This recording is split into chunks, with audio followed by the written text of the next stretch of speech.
Security. It is the most primal human need after food. It is the heavy click of a deadbolt sliding into place. It is the feeling of a warm, dry room while a storm rages against the glass. It is the silence that allows your brain to finally turn off. But for millions of people across the United States and Europe, that silence is gone. Imagine for a moment that the door is removed, then the walls. Your private life is suddenly a public spectacle. You are sleeping on concrete, exposed to the wind, the noise, and the gaze of strangers who walk past you, pretending you don't exist. We are living through a strange and cruel paradox. We reside in the wealthiest civilization in human history. We have mastered space travel, split the atom, and created artificial intelligence. We have built towers of glass that scrape the stratosphere. And yet, in cities like Los Angeles, London, and New York, we have more empty investment homes than we have homeless people. The skylines are rising, but the people are falling. Walk through any major Western city today, and you will see the cracks in the social contract. It isn't just the stereotypical image of the addict or the mentally ill on the corner anymore. It is the family living in a station wagon, parked quietly behind a Walmart. It is the elderly woman sitting in a 24-hour diner because she has nowhere else to go. It is the college student couch surfing because his part-time job doesn't cover a dorm room. Is this a tragic accident?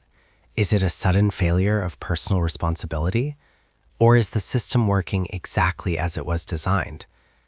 Today, we are going to look at the math behind the misery. We are going to look at the invisible machine that eats wages and spits out poverty. To understand the tent city, we first have to look at the suburbs of the past. It wasn't always this visible. In the mid-20th century, homelessness was considered a fringe issue, a tragedy certainly, but rare. Post-World War II, the Western economy operated on a different set of rules. A single income from a factory job or a trade could buy a modest home, a car, and a future. Housing was viewed primarily as a utility, a place to live, rather than a speculative asset. Then the math broke. Starting in the early 1970s, two lines on a graph began to diverge. One line was productivity, how much value workers created. That line kept going up. We got better computers, better machines, and more efficient workflows.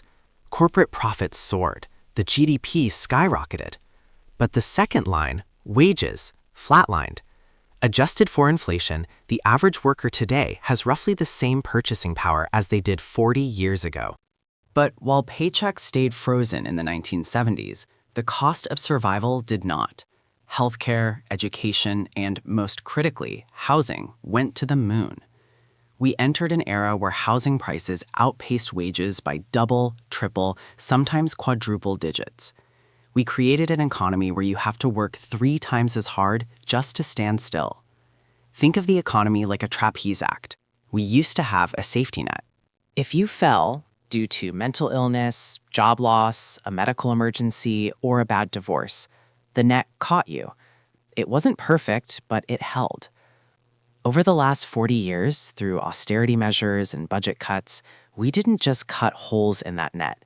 We took it down, sold it for scrap metal, and told the acrobats they just needed to aim better.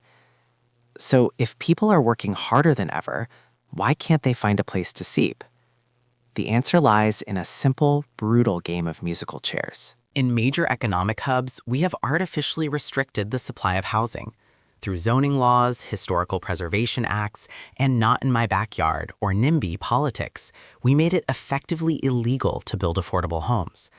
In 75% of residential land in many American cities, it is illegal to build anything other than a detached single-family home. You cannot build a duplex. You cannot build a small apartment block. We banned the very type of housing that the working class relies on. When you cap the supply of chairs, but the number of players keeps growing, the price of the remaining chairs skyrockets. It becomes a bidding war.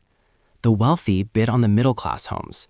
The middle class gets pushed into the working class apartments, and the working class, they get pushed out the back door. This is not a natural market. It is a market that has been strangled by regulation designed to protect property values of existing homeowners at the expense of everyone else. Existing homeowners vote to stop new construction because scarcity makes their own homes more valuable. It is a wealth transfer from the young and the poor to the old and the landed, and the result is a housing shortage of millions of units.